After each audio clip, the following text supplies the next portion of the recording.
Don't you just love it when you go 6 minutes into a video and then realize you aren't recording? Anyway, welcome back to Persona Q Shadow of the Labyrinth. Last time we finished up the Group Date Cafe Stop 2 and did the most pointless side quest in the entire game. Why did they even make that a side quest? But anyway, this time, speaking of side quests, we'll be handling one, but one that's not in the Group Date Cafe. We're actually going to have to go back to You in Wonderland. So every time we get to the 3rd floor of a new dungeon, we'll be getting a quest to investigate the final floor of the previous dungeon, and there we'll find a more powerful than normal shadow. So, we're going to be fighting that, and also we'll be finally fighting the Painting Soldier, because I told you I was saving that until we came back to You in Wonderland, and we'd need to go back to You in Wonderland for a quest later anyway. So, this enemy that we'll be fighting in this part is going to be weak to electric attacks, so I'm going to be using Kanji, Akihiko, Yu, and then I'll just put in someone who's only level 15 and not 16. I guess I'll bring Ken, he can be good for status support. This does mean we have an all-male party, but oh well. And I thought I'd do something a little special for these particular requests. I'm not going to be showing the Persona DLC, at least not now, because I feel they're a little bit overpowered. But I thought I'd take this time to show off some other DLC, and that is, they'll still be using Risei's Navigator stats, but yep, I have downloaded the Elizabeth Navigation, and I'll be using a different DLC Navigator for each one of these return trip requests. So, actually, the thing about this is, I've never heard what Elizabeth's Navigation sounds like before. This is my first time getting this DLC, so I had some extra funds on my eShop, so this should be interesting. Before we do anything, let's head to the Velvet Room, because we've actually unlocked a new feature there for setting foot in floor 3 of this current labyrinth. You came at the perfect time. I have good news for you. This unstable haven in the rift is excellent for experimenting with the secret arts of managing personas. I've put my own spin on an ancient technique and given birth to a new method. The ritual fuels the growth of one persona at the cost of 2 others. I call it the sacrifice spread. You'll be familiar with this if you played Persona 5, though it works a little bit differently in this game. Of course, the sacrificed personas are lost forever. But it's a small price to pay, no? Actually, they're only lost until you resummon them from the compendium. Ah, and when certain personas are sacrificed, a portion of their power remains like a parting gift. These can be used as materials in fashioning equipment. I suggest you take them to Theo. So from now on, you might notice some weird materials showing up to make certain weapons and armor that you won't get from shadows in the labyrinths.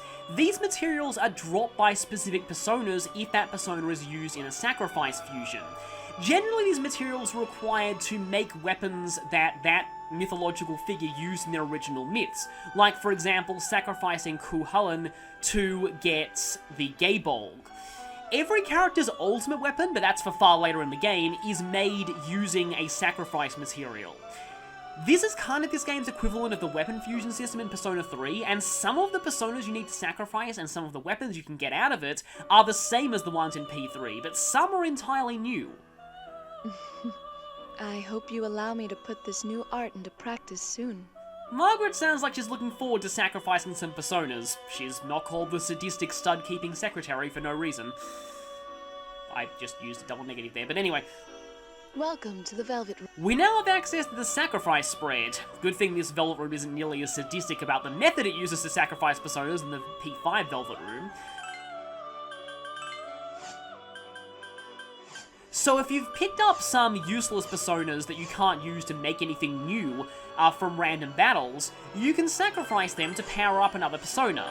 But you can only sacrifice exactly 2 personas, not 1. So by sacrificing personas, you can give experience to the receiving persona. This is useful because there's no social link experience bonus in this game, so this is the best way to level up personas quickly. because, like most Persona games, they level up more slowly compared to the characters' personal levels. So I could sacrifice these two to get Shura Tensei on Oni right now, and Shura Tensei is one of the most broken skills in the game. However, I personally prefer Shura Tensei later on than now. I'm going to first check to see if I can fuse anything new with these Personas before I go ahead and sacrifice them. There are quite a lot of new... In fact, every single Persona that I can fuse is new. Wow. Setanta is actually kind of useful because later on it learns a skill that improves links. So if I can somehow make you out of Eligor, that would be pretty useful to me. Okay, that involves Eligor and Yatagarasu. This is the problem though. I could wait until you learn Circle Recovery. Granted, I could also sacrifice for Circle Recovery if I wanted to, which is not a terrible idea. I'm going to put that on hold for a little bit. Actually, wait, before I do anything, let's go ahead and Compendium.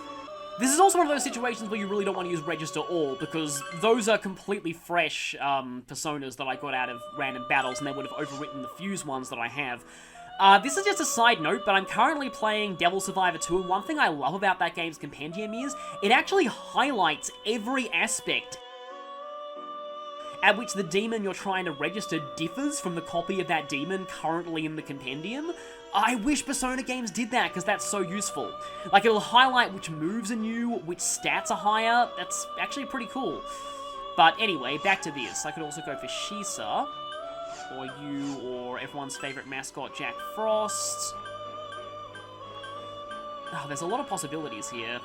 I could make you out of two Personas that I don't particularly want.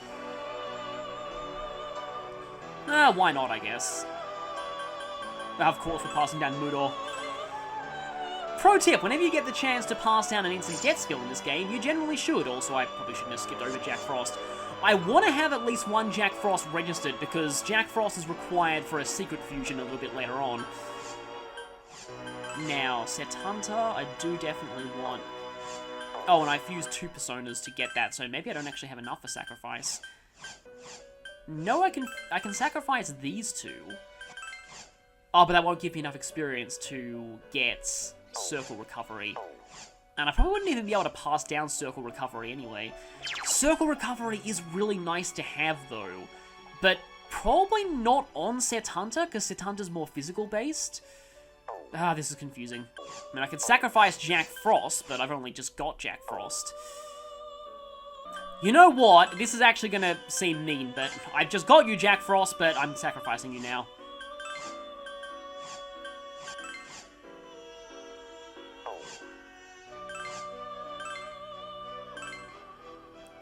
There's no special animation for this, we just get the experience increase. But I do really want Circle Recovery. Okay, the special skill you have is Clairvoyance, so as long as I don't delete that, I'm kind of set here. Oh, there are a lot of good skills that you currently have. Weirdly enough, Magaru is the one that I kind of want to get rid of the most here.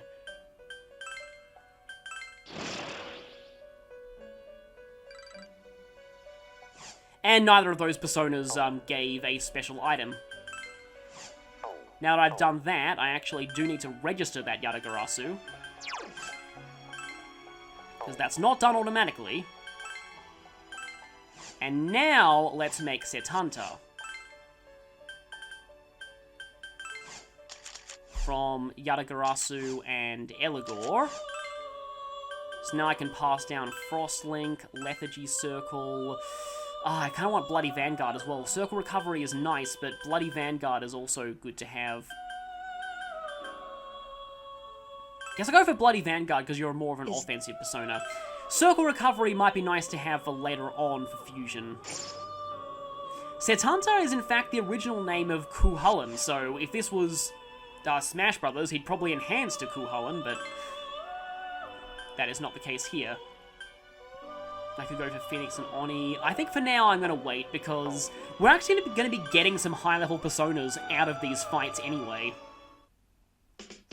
So now that that's done, let's set up the party. Someone fast needs to have Setanta for Bloody Vanguard. Meanwhile, Kanji, that means by process of elimination, he'll take my other physical Persona, Oni. As for... I don't know what Yarusta would use at this point. I think maybe...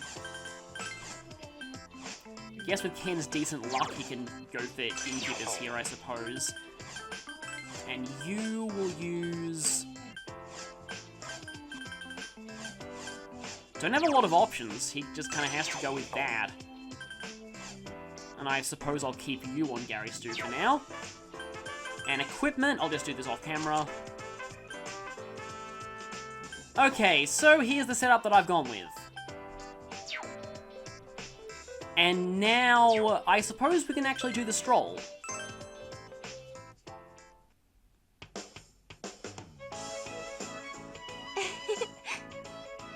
What?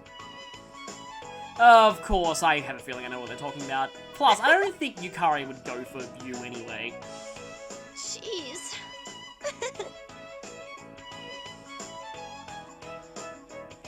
Well, we have kind of Shinjiro, who's a little similar to Kanji in some regards. No, there's no way. Mm-hmm. Yes, Yosuke is very Yosuke. Gary Stu is listening. I wonder if any of them are talking about him. Let's see.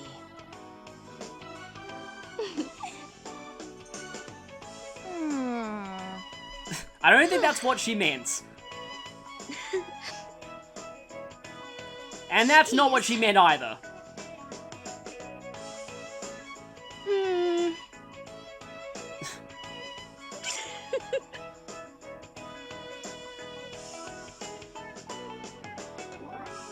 Well, that's a pretty good assessment. However, romancing Shinjiro in Persona 3 Portable as the female protagonist is actually kind of difficult. Actually not nearly as guide-dangity as Akihiko, but still. You have to spend time with him after it's already hit rank 10, even though the game tells you your bond can't possibly get any stronger. There is a story reason for that, though. Oh, well, none of those lessons really stuck, unfortunately. Yeah, he's extremely good. Ah, this is where Gary Stu is most interested. Surprisingly sexy, says Gary Stu in his head. Oh. And he's been caught. Huh? What? Run for your life. I'm pretty sure they were about to, though.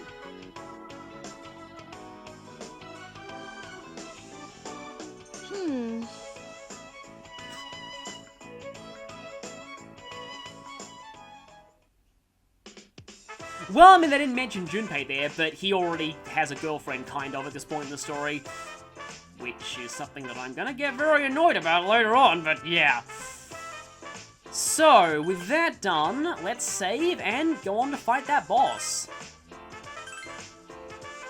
So the good thing is, this is all going to be extremely convenient. We can jump straight to the final floor, which is going to put us right next to the enemy we need to fight for the request. Fortunately, it's not aggressive. It won't actually attack you unless you directly run into it. As we're about to see, all of these shadows are golden versions of that floor's giant shadow, but they behave very, very differently, so don't treat them the same way. Sounds like a challenge. They're nowhere near as brutal as FOEs, though, are, for the most part at least. I'll knock you to the ground. Actually, I believe this thing... Oh, I think it can still be knocked down. And anyway, we can just save right in front of it too. And conveniently, we can walk right up those stairs to fight the other enemy that we're going to fight in this episode. So, I've already saved, so no reason to do it again. Let's fight.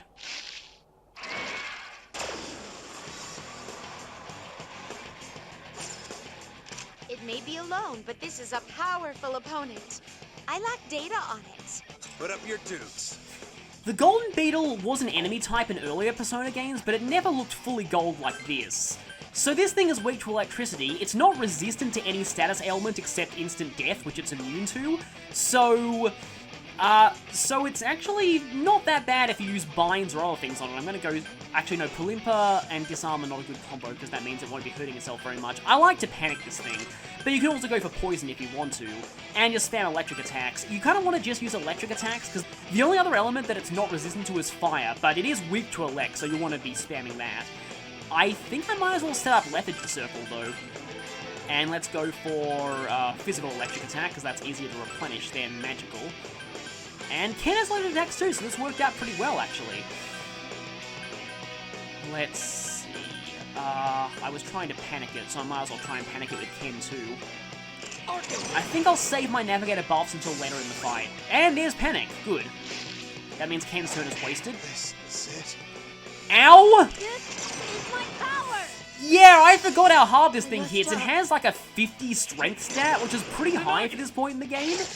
But if you debilitate it with status, it's really not too bad, unless you get horribly unlucky like I'm getting here, and it keeps hitting me instead of itself. Maybe I should have gone with Disarm, actually. Akihiko has been incapacitated. She actually sounds like she's glad, which is probably the case for a lot of people. Oh boy, this is actually not great. Tarukaja or... No, Bestial Roar, obviously Bestial Roar. Why wouldn't I go for Bestial Roar? Zionga, and you're gonna go ahead and... Akihiko didn't even get a chance to set up his circle, so let's actually go for Scarecrow to try and debilitate it a little bit. Yeah, I forgot how hard this thing hits. You really want to use Panic or Agility Bind to stop it from actually doing much damage to you. Other than that, it's mostly just wail on it with electric attacks. Leader seems about to collapse. I do hope he is healed in time. Senpai! You look pretty beat up. It's not that bad. Oh, nice conversation there. Wait a minute though, Elizabeth, wouldn't you be glad if he's on low health, because then you get more money from the nurse's office? Anyway, let's Renewal Ray. Kanji is Bestial Roar right now, I need to remember that. And I suppose I can Gurentor, because that's the only type of move I've got that is not, that he has, that's not resisted. Okay, Kanji is currently, yep, he is currently in Bestial Roar, which is going to be great, but I need to make sure I keep him healthy. And it is agility bound, though it still might be able to hit us if we're unlucky, which is probably pretty likely. I don't think Ken has anything better to do, so I'm going to have to use a heal stone. I may even need to use my antibiotic gel in this fight if things get particularly bad. So, here is the power of Bestial Roar. Not really doing a lot of damage. This thing does have quite high defenses. Though if you panic it, it does hit itself very, very hard, which is why I like using Panic here. I seem to remember that it does hit itself pretty hard. Agility Bind's also useful, because not only... not just for lowering its accuracy, but for lowering its order in the turn. It looks as though the enemy is vulnerable to electricity. Elizabeth's navigation is not being nearly as crazy as I thought it would be. I've heard Marie's is pretty funny. Right then. I kind of need to panic it with Ken at this point. And it's not agility bound either, yikes. That's bad time for you to be losing both of those. Maybe I can try and use Disarm. And I guess I'll set up Lethargy Circle with Akihiko, and you'll continue to use... I think you'll continue to use Zionga for now. What to do here? Let's go ahead and have Ken go straight for... I could try and poison it too. There are a few options and all of them involve status, because status is kind of overpowered in this game. But I'm not exactly going to go on tangents just yet, because this fight could easily turn very intense very quickly. I do have actually a couple of reserve SP items that I could use. That's not good. Well, Kanji can survive that, thankfully. Here I go. Unless he gets hit twice. Please don't attack Kanji again. Can't be. Ken is incapacitated. Hey, Ken! But yeah, Kanji has unique dialogue towards Ken as well, and you are still in Bestial Roar, so I might as well continue the Bolt Strike. Actually, gonna go ahead and Renewal Ray, and then Revive. Got a few of those Soma droplets that I may actually need to use. Refugee Circle's still up, but...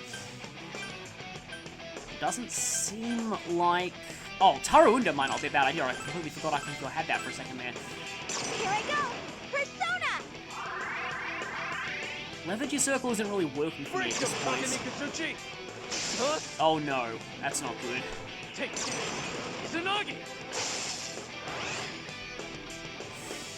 skipped its turn, so I guess it's kind of taking mercy on me. Are you alright? Okay, please don't hit Ken again. Come, Molly, do And let's debuff you. Probably should have done that from the start. I was kind of dumb there. And please stick Agility Bind. No. Missed? And Bestial Roar's gone. That leaves one more enemy. Just the one. I'd better limit my persona use. Yeah, that's kind of bad. I could use a Soma Drop, but I don't want to disarm you right now. I think I'll try and set up Bestial Roar again, even though it's kind of likely that Kanji might go down again.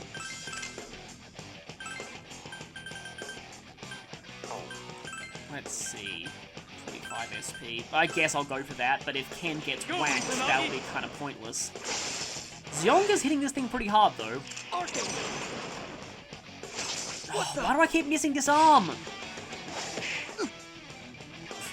And, well, he's not getting one-shot anymore, thanks to the attack debuff. I'm using this. I usually like to debuff these things' defense, too. Ow. Well, at least I have revival beads. Probably should have saved them for Garisu, but his SP was a little low before. Come on, you can stick. Finally, there we go. Oh dear. Leader has been incapacitated. Leader, are you alright?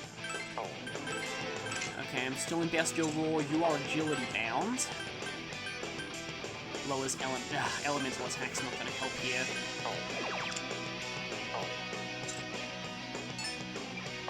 Okay, Taruinda still has a couple of turns to go. I suppose I can just Zeo you, and you will just...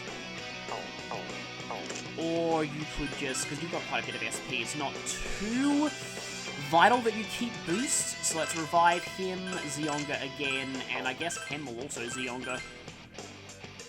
I'm kind of banking on this guy missing.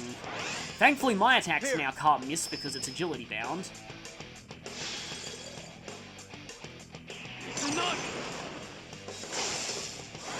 Getting it down. This thing is level 23, so it is quite strong for this point in the game. Salt Shot. Sorry. And he goes straight down again. What? I feel like that circle's gonna wear off soon. Akihiko is on the verge of collapse. But that would be good training. This is nothing. There's the trollishness that I expected from Elizabeth. Okay, I think I'm going to set Lethargy Circle back up again, and then... this is not good. Ken, you've learned Revival right now, haven't you? Yes, you have, so let's use a free revive here. This is going quite a bit worse than I expected it to, actually. Because I usually get luckier with my binds early on. Leave it to me. Even though it is still agility bound, I believe, I'm going to keep the circle up. Okay, good, miss. But it's probably going to attack again, and it might hit because it's... Okay, good, double miss, nice. And its debuff's gone.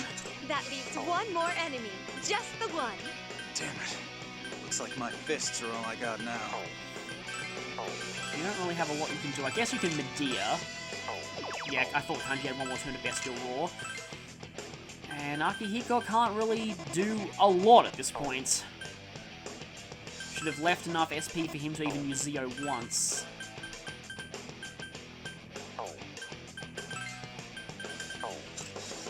Ah, yeah, resists bash, so that's why Kanji's not doing as much damage as he should be. Because that's considered both a bash and a... I might as well try for poison. And an electric attack. Break them, Takenikazuchi! Kind of reminds me of Flying Press in Pokemon, which I feel like not enough was done with that. It's like, oh, they introduced a dual-type move, and there's only one, and it's exclusive to one Pokemon, and it's not really that good in the first place, and... It's, yeah, that always kind of annoyed me. This is my power! 1 damage, but I'm not really too concerned about the damage there. That's what I'm concerned with. Ugh, not good. Double not good. Hit twice through Agility Binds. I guess because its level is so much higher than ours. And yeah, it takes a lot of poison damage. It is kind of going down though, and Agility Bind is still sticking. I guess Kanji will set Bestial Roar back up again. And you don't have anything better... I'm out of revival beads, aren't I? Crap.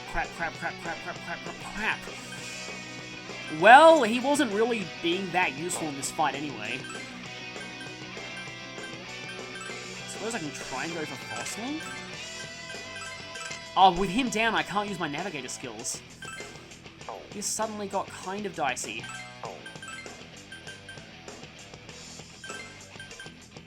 I mean, I could do that. The problem is, if it hits Akihiko, this is totally wasted. Because at this point, anyone going down, it's effectively permadeath. So I don't have any... I should have bought more revival items. Are you alright? But it is thankfully still agility bound. Yeah, this is making me really nervous. And the Link is going to hit again. Mighty swing, that's an entire row, isn't it? Well, oh, it's not an entire row, it's a splash, so it doesn't do as much damage, which is good. Okay, circle's still in effect, but it doesn't matter because you're currently agility bound, and that's probably bad because it's probably going to wear off now. No, you're still agility bound. Great. It's in its low health state. I know I feel kind of cheap abusing poison here. Let's see, the circle is still up, so what to do here? I almost just want to defend with Akihiko right now. You'll continue to Zionga, and I think it's about time that I use my antibiotic gel. Oh, that's only one character. Well, I suppose if there's a time to use it, the boss at the end of this floor of the boss at the end of the current labyrinth, the Group Day Cafe, is pretty easy. So I feel I feel like it makes more sense to use my valuable healing items now as opposed to there. You are very close to death, and you're just gonna watch. I missed? That's fine, but still not great. Still poison, though, which means if we survive this turn, it'll be gone, and it's still agility bound, which I'm incredibly surprised by. You know, if we get really lucky, we may actually be able to finish it off before poison even takes effect. Well, this fight went a lot worse than I expected it to, but it looks like we'll win in the end. There we go! And these are treated just like FOEs in that you automatically get a strong Persona card for defeating them. In this case, we get...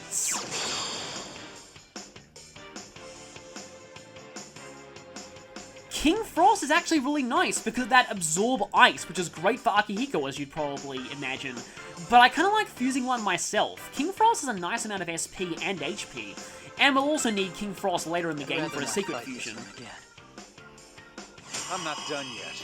There's no upper limit. Oh, that would have been useful to have before we fought that thing. And Bug Gold. If we take this to Theodore, he can make several new weapons for us. You're so cool! But this isn't quite the end. We need to go back into the boss room. It'll last much longer. Don't worry, Ken, I'll be healing you soon. And here's that void Elizabeth was talking about. Huh? You're joking, right?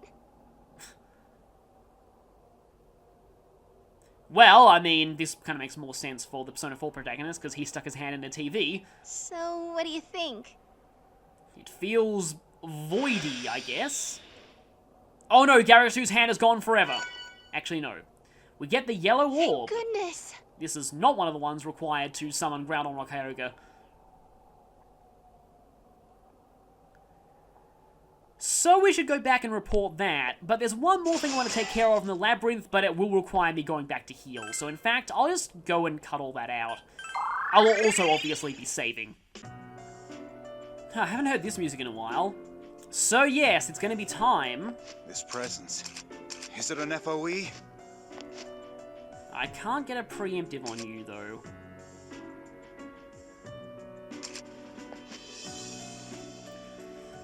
But let's go ahead and... What are you currently using? Actually, no, that's pretty solid, actually. Oh, no, I should have... Okay, Persona swap time. Kanji gets Set Hunter because Bloody Vanguard combined with Bestial Roar is great. Akihiko will then get either King Frost or... Let's just give you Oni. Okay, here we go. I should have thought of that in the last fight. That would have been a lot better. But anyway, he puts away his paint and now he looks the exact same. Formidable opponent. A toast to your courage. Perhaps. Oh man, This is gonna take some guts.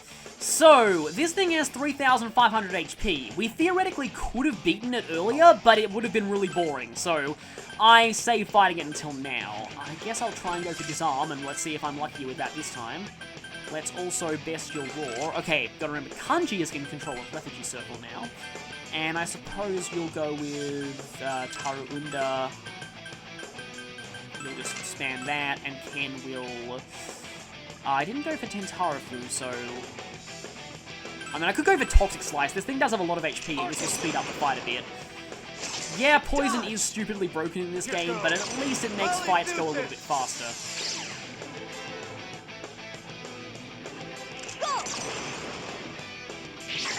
Also, I really don't think Ken should be using Incubus, but oh well.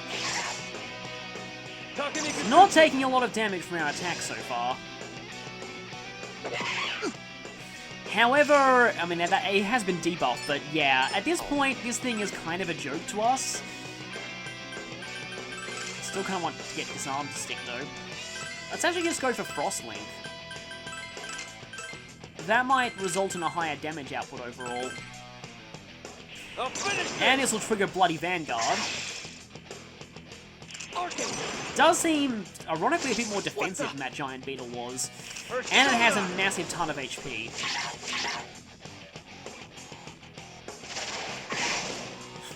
Yeah, that Link hits pretty hard with the Bestial Roar boost. And there's the poison. And everyone did slightly more damage because of Bloody Vanguard. Here's Spiderweb, and here's Null Agility Bind. Leader, while you're bound, you cannot dodge or run away. Also, your turn comes up a lot later, which is something the game doesn't tell you, but I guess it can be inferred by your agility going down. I think it makes your agility count as 1, but I'm not entirely sure about that. I know that Strength Bind makes your strength count as 1, and Magic Bind makes your magic count as 1, even though that's kind of pointless since you can't use any magic anyway while you're magic bound. But anyway, that's how it works. I'll finish this! And I've said this before, the reason why I like physical-based elemental skills is that they can both crit and hit weaknesses. Something that magical skills can't do.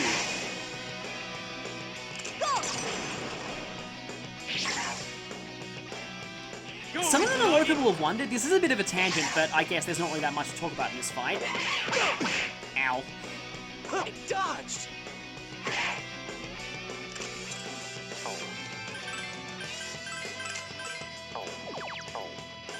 A lot of people wondered... Actually, no, you'll be using Medea this turn. A lot of people wondered why Chie in this game doesn't learn a physical ice attack, which it seems so weird that she wouldn't, because it makes total sense, and nobody else in the party learns a physical ice attack. So that was a niche that she easily could have filled. I mean, Kanji learns physical electric attacks. Yosuke, for some reason, learns physical wind attacks, even though he's not even a primarily physical attacker. Junpei learns physical fire attacks, so really, because Chia was the main ice specialist until Teddy joined Persona 4, she should have learned physical ice attacks, but no for some reason. So I'm not really sure why they made that decision. Chia is still pretty strong later in this game, though. Oh yeah, this thing does have a lot of bind attacks. But since we're using primarily physical attacks... Leader, you will only be able to use physical attacks at the moment. Like Elizabeth says, it's not going to be that big of a problem for us. Doesn't even resist anything. This thing's defense must just be really high. Okay, Bestial Roar wore off. Let's use that. This does mean that I can't actually heal with Medea, but I can, however, use the Heal Stone just to give Kanji a slight boost. Leave it to me! So yeah, this FOE fight is not really the most involved out of all of them, but like I said, we theoretically could have fought this thing earlier, but it just would have been really, really boring, because it would have taken forever.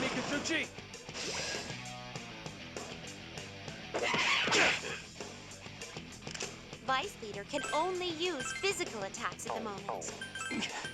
So that's their plan. So, good news is, leader skills don't count as magic, so I can heal with that. Oh, and you're out of magic bind anyway, so I can just use Medea. Yeah, Bestial Roar is up. Let's go for Frost Link again. You can really see how Link's skills help rack up the damage in this game. Here I go. But they get even better later in the game when you learn skills that let the Link hit twice. Get ready! That let the Link hit twice instead of once. So for example, if I had that skill here, Akihiko's attack against his FOE would trigger the Link once, and then Yu's attack would trigger the Link again. So he'd be getting 2 hits of around 100 damage with one Link skill, in addition to the damage that the Link did initially. So, yeah, and if you keep combining that with things like Death Chaser, which triggers on Links and Links trigger Death Chaser, that can get pretty crazy. I'm not going to be using that for some of the optional bosses later in the game, but I will be showcasing those in a few fights, because they are viable strategies and they do look really cool when they're done right. Like, I've seen Link attacks. I haven't hit a single bind this whole fight. I've seen... I guess I'll just go with Scarecrow. Yeah, I've seen a Link combo that hits like 10 times per turn for 20,000 damage per hit. It's crazy. But once again, that combo involves Aegis and Orgia mode, because Orgia mode's insane in this game, which is interesting because I never really found Orgia mode to be all that good in Persona 3, but it's probably because you couldn't directly control Aegis, and the one time you could, in the answer, she didn't have Orgia mode anymore.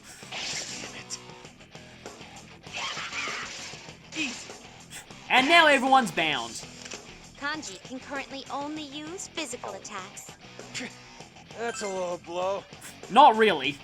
Oh no, our biggest physical attacker in the entire party can only use physical attacks, whatever shall we do? I think I'll actually use the heal stone on him again though. Yes, because now everyone is magic bound. Early in the game, getting bound by this FOE is basically a death sentence, but at this point it's not that bad.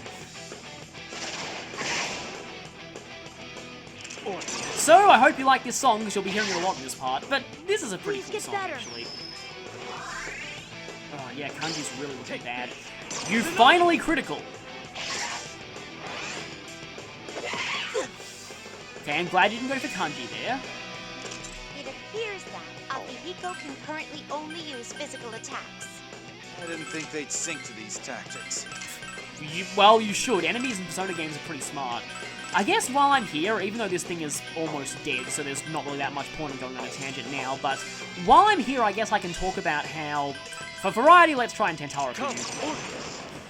Something I've actually been seeing recently, and it's just kind of interesting from a game design standpoint. I mean, when I was a kid, I always wanted to be a game designer growing up. I'm not sure if I'll ever get that dream, but maybe if I make an RPG Maker game someday, although people don't look fondly on RPG Maker games.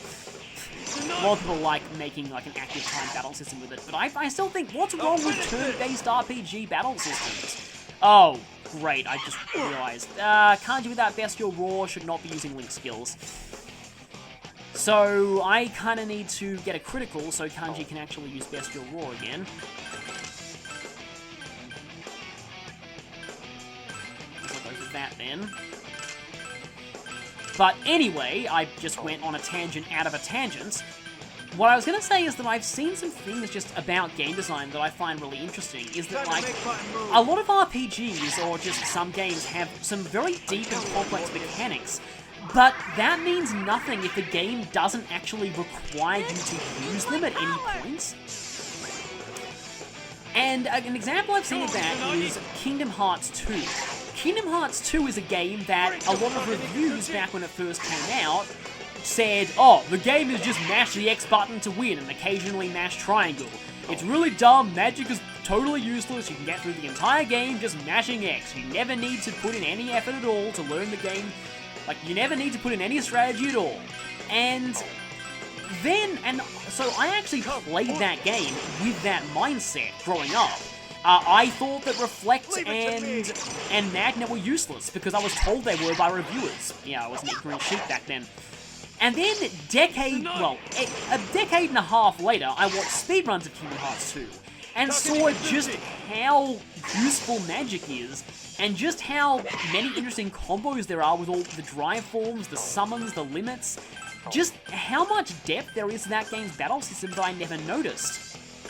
And I was just like, why is it that reviewers considered this just, I don't know, a button mashing game, and they missed all of this? And then I saw one of those speedrunners putting out a video that actually explains why. Kingdom Hearts 2's tutorial system completely fails at explaining its basic mechanics to you. All it really does is just say, hey, you have a new ability now. Here's where it is in the menu. And that's all. The menu does have info on how the abilities work, but you really need to look hard to actually find that info. You need to go all the way into Jiminy's journal to even know what the summons do, other than this summons Stitch. Use Stitch. Because that's all the info the tutorial tells you. And not only that, but like, this could be forgiven if the game's mechanics didn't also gradually teach you how useful these things were in like a, you know, like an anti-piece type way, or like a wordless tutorial kind of way, like the original Super Mario Bros. Does. But you never need to make use of any of the advanced facets of the game's battle mechanics in order to succeed in the game, unless you're talking about the bonus boss fights like Sephiroth, Terra, and the Data Organization. Oh, it didn't kill itself with that, that would have been great. You know what? I'm gonna have everyone guard and just see if this thing will knock itself out. And I saw someone making a video recently that actually made the same argument for Pokemon. You can get through Pokemon never knowing just how useful certain moves like Substitute are, never learning what EVs and IVs are, never learning exactly... Oh, Tsuchigumo this early? Huh, that's interesting. Decay Circle's kinda nice to have at this point. And Rebel Spirits also would have been good to have before I fought that FOE. But back to my tangent. How was that? Now we'll have even more power on our side. You're telling me Shura Tensei is great. Oh, Flamelight's gonna be good too. But, okay, yeah, back to my tangent now. Leader, I believe it's wise for you to heal yourself now. You mean you believe it's wise for me to spend more money on healing? Yeah, these things do respawn, by the way, so you can keep fighting them if you want. There's not really much reason to beat them more than once, though. Keep getting interrupted, but yeah. Like, the regular trainers don't even use smart tactics to teach you the benefits of all of these things. And because of that, you can get through the whole game just going, oh yeah, I just solve all my problems by over-leveling. And something that interesting that kind of review pointed out, that I never really considered, but it makes perfect sense, that this person said that they don't really even think the game expects you to grind to level 80 to beat Red.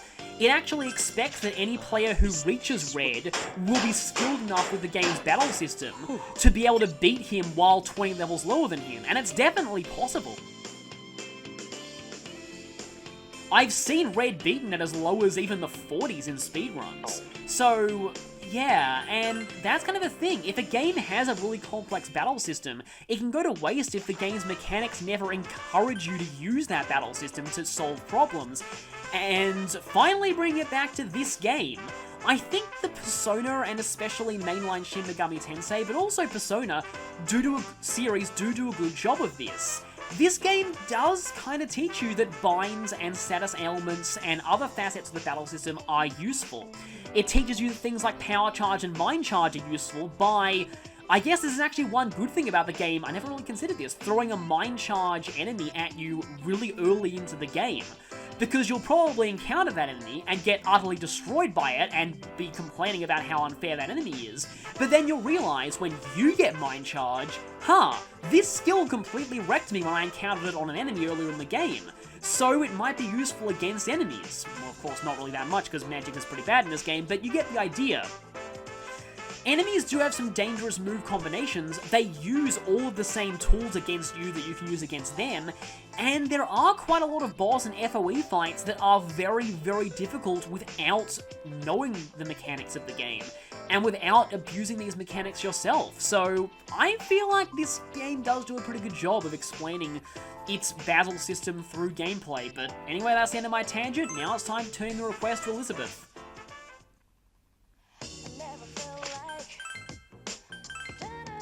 The experience reward here is not that much, probably because the enemy already gave us a lot of experience.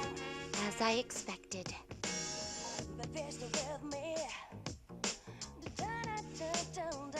If I were to put this in an analogy,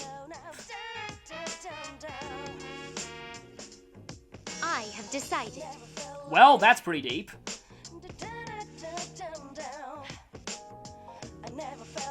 Now, So that what are you calling the blue sphere, by the way? this will be your reward. The main benefit of this is the accessory, the merit badge. This one usually serves me well throughout a pretty good portion of the game, not just now. So I guess I can show off what the merit badge does. This part went kinda long, but it was 2 pretty significant fights. Anyway, where is it? Merit badge, all stats +1, which is actually a bit more helpful than you probably think, and max HP and SP +10. A very good item to use if you don't have anything better to equip on a character. So, that will be all for now, and I'll see you next time when we finally head into floor 3 of the Group Date Cafe. So, I'll see you then.